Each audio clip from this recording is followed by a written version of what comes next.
The man eating leopard of Rudraprayag, लेखक Jim Corbett, part 6, पहला शिकार। पिछले अध्याय में आपने देखा कि किस तरह रुद्रप्रयाग के आदमखोर को मारने के लिए जिम कॉर्बेट रुद्रप्रयाग में पहुंच गए थे। आगे वो बताते हैं, मेरे रुद्रप्रयाग पहुंचने से कुछ पहले इबर्टसन ने हाकी की व्यवस्था की थी, जो अगर सफल हो जाता तो 15 लोगों की जान बच जाती। अब यहाँ पे एक शब्द आया है हाका। हाका क्या होता है? तो पहले के ज़माने में शिकार करने की एक मेथड थी जिसको हाका कहा जाता था। हाके में हाथियों की मदद से या फिर लोगों की मदद से शिकार को, शेर को, तेंदुए को, बाघ को घेरा जाता था और उसे मजबूर किया जाता था झाड़ियों में से खुली जगह में आने के लिए, और जैसे ही वो खुली जगह में आता था तो उसे शूट कर दिया जाता था। तो यहाँ पे इस आदमखोर तेंदुए को पकड़ने के लिए इबर्टसन ने, जो कि डिप्टी कमिश्नर थे उस समय, उन्होंने हाके की व्यवस्था की थी। कॉर्बेट कहते हैं कि अगर ये हाका जो है सक्सेस इसमें मिलती तो इसके बाद जो और 15 लोग मारे गए उन्हें बचाया जा सकता था। इस हाके की ज़रूरत का यहाँ उल्लेख करना प्रासंगिक होगा। अब इस हाके में क्या हुआ था इसके बारे में कॉर्बेट बताते हैं। बद्रीनाथ की तरफ जा रहे कुछ लोग शाम होते ही सड़क किनारे एक दुकान पर पहुँचे। दुकानदार ने उनको उनकी ज़रूरत का सामान दिया और उन्हें आगे बढ़ जाने की सलाह दी, ताकि शेष बचे दिन की रोशनी में वे 4 मील आगे उस जगह पर पहुँच सके जहाँ उन्हें भोजन और रहने के लिए सुरक्षित जगह मिल सकती थी। लेकिन यात्रा इसी सलाह को मानने की मनस्थिति में नहीं थे। यात्री नहीं चाहते थे कि वो कहीं पे रुके और वो इस सलाह को नहीं मानना चाहते थे। उनका कहना था कि वे बहुत पैदल चल के आए हैं और अब आगे जाना उनका संभव नहीं है। उन्हें केवल शाम का खाना पकाने के लिए सामान और दुकान की बगल में सोने के लिए अनुमति चाहिए थी। एक दुकान थी जहाँ से उन्होंने सामान खरीदा और चाहते थे कि दुकान की बगल में सो जाए, रुद्रप्रयाग से आगे न जाए, क्योंकि बहुत थके हुए थे। अब दुकानदार को पता था कि इस इलाके में एक आदमखोर तेंदुआ घूम रहा है, तो उसने उन्हें जगह देने के लिए दुकान के साइड में उन्हें रुकने के लिए मना कर दिया। उसने यात्रियों को बताया कि उस दुकान तक तेंदुआ जब तक आ जाया करता है और खुले में सोने का मतलब है मौत को निमंत्रण देना।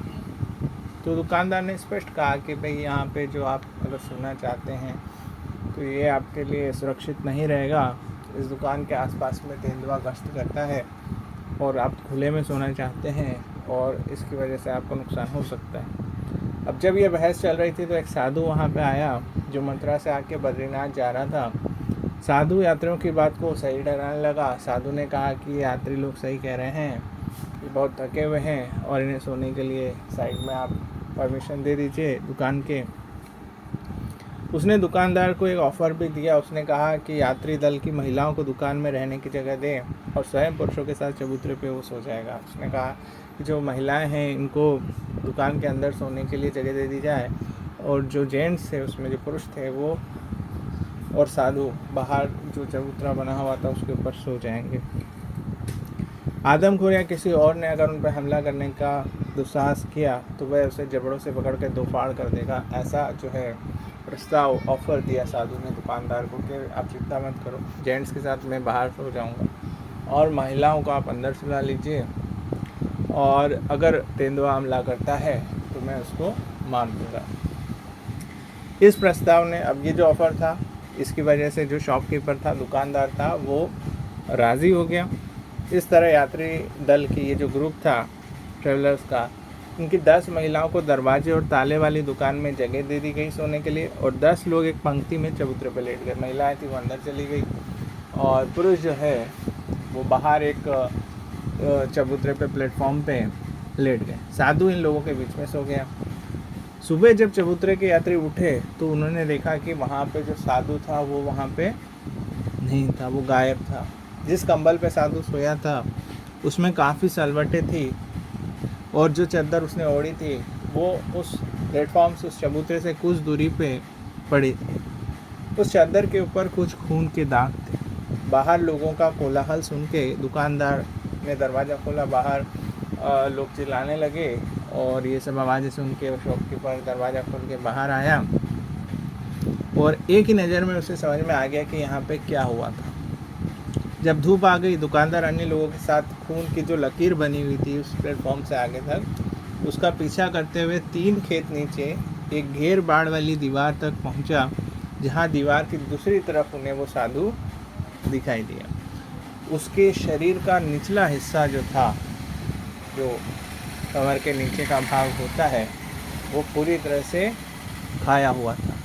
इस समय इबर्टसन आदमखोर की ठौ लेने के लिए रुद्रप्रयाग में ही थे। उसके रुद्रप्रयाग प्रवास के दौरान कोई हमला नहीं हुआ था, इसलिए उसने अलकनंदा नदी के पार उस हरे भरे स्थान पे हाका लगाने का निश्चय किया, जहाँ के बारे में लोगों का मानना था कि आदमखोर दिन के समय आराम करता है। जब 20 यात्री उस छोटी दुकान की तरफ सड़क पर जा रहे थे तो इबर्टसन का पटवारी और अन्य कर्मचारी आसपास के गांव से जाकर लोगों को सजग कर रहे थे कि वो कल के हाके के लिए तैयार रहे। तो अब इबर्टसन जो है वो डिप्टी कमिश्नर हैं, और जैसे आपको हमने बताया कि हाका एक मेथड है शिकार को मारने की या उसे पकड़ने की। तो हाके में या तो हाथियों की मदद ली जाती है या इंसानों की। तो हाके के लिए उन्हें बहुत सारे इंसानों की ज़रूरत थी। तो इबर्टसन और उनके जो वर्कर्स हैं, उनके जो कर्मचारी हैं, वो लोगों को तैयार कर रहे थे कि आपको हाके में आना है और हेल्प करना है आदमखोर को पकड़ने में। दूसरी सुबह नाश्ते के बाद इबर्टसन ने अपनी पत्नी और अपने एक दोस्त को, जिसका नाम जिम कॉर्बेट कह रहे हैं कि वो भूल गए हैं, अपने कुछ कर्मचारियों और 200 हाका लगाने वालों के साथ पुल से अलकनंदा नदी के पार करीब 1 मील दूर पहाड़ी पर चढ़ के हाके के लिए अपनी पोजीशन तय कर ली। अभी हाका चल ही रहा था कि एक संदेशवाहक आया, मैसेंजर आया और उसने खबर दी कि एक साधु जो है मारा गया है। अब ये वही साधु है जिसकी हमने यहाँ पे चर्चा की है, जो दुकान के बाहर एक चबूतरे पे प्लेटफॉर्म पे सोया था। तो ये खबर इबर्टसन को पता चली। इस तरह हाका तो पूरा हो किया गया, लेकिन इसका कोई रिजल्ट नहीं निकला। वो तेंदुआ जो था, आदमखोर जो था, वो बाहर नहीं आया, वो पकड़ में नहीं आया।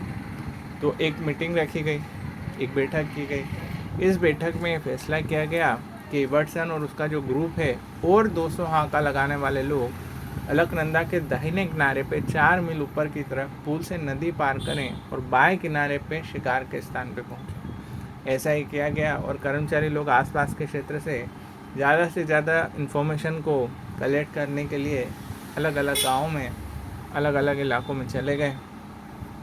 कि क्या इन्फॉर्मेशन कलेक्ट करना थी कि तेंदुआ कहाँ पे, उसकी मूवमेंट कहाँ पे हो रही है, आदमखोर कहाँ आ रहा जा रहा है।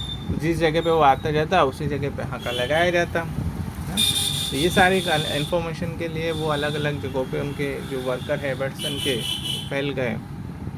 अगर आप इबर्टसन से परिचित हो तो आपके बताने की जरूरत नहीं कि हाका बहुत ही कुशलता से लगाया गया था। हाके के असफल होने का कारण यही था कि उस क्षेत्र पे आदमखोर था ही नहीं। अब हुआ क्या कि हाका तो बहुत अच्छे से लगाया गया। इबर्टसन जो है वो अपने काम में बहुत माहिर थे, तो इसमें कोई हम डाउट नहीं कर सकते कि हाके को लगाने में कोई प्रॉब्लम हुई थी या कोई अच्छी व्यवस्था नहीं की गई थी।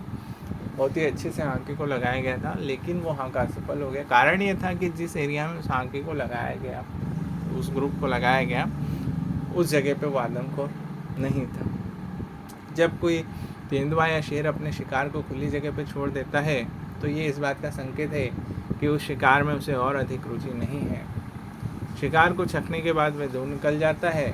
यह दूरी 2 या 3 मील भी हो सकती है, और अगर ये कोई आदमखोर है तो 10 या उससे अधिक मील तक वो दूर जा सकता है। तो संभव है कि जब उसने साधु को मारा, उसको खाया, उसके बाद वो उस तरीके से दूर चला गया। इसलिए इस बात की काफ़ी संभावना है कि जब पहाड़ी पे हाका लगाया जा रहा था तो आदमखोर जो है, जो तेंदुआ जो था, वो 10 मील दूर आराम कर रहा होगा, उस एरिया में था ही नहीं। तो इस कहानी का जो अगला भाग है, चैप्टर 7, इसे हम अगले वीडियो में सुनेंगे। धन्यवाद।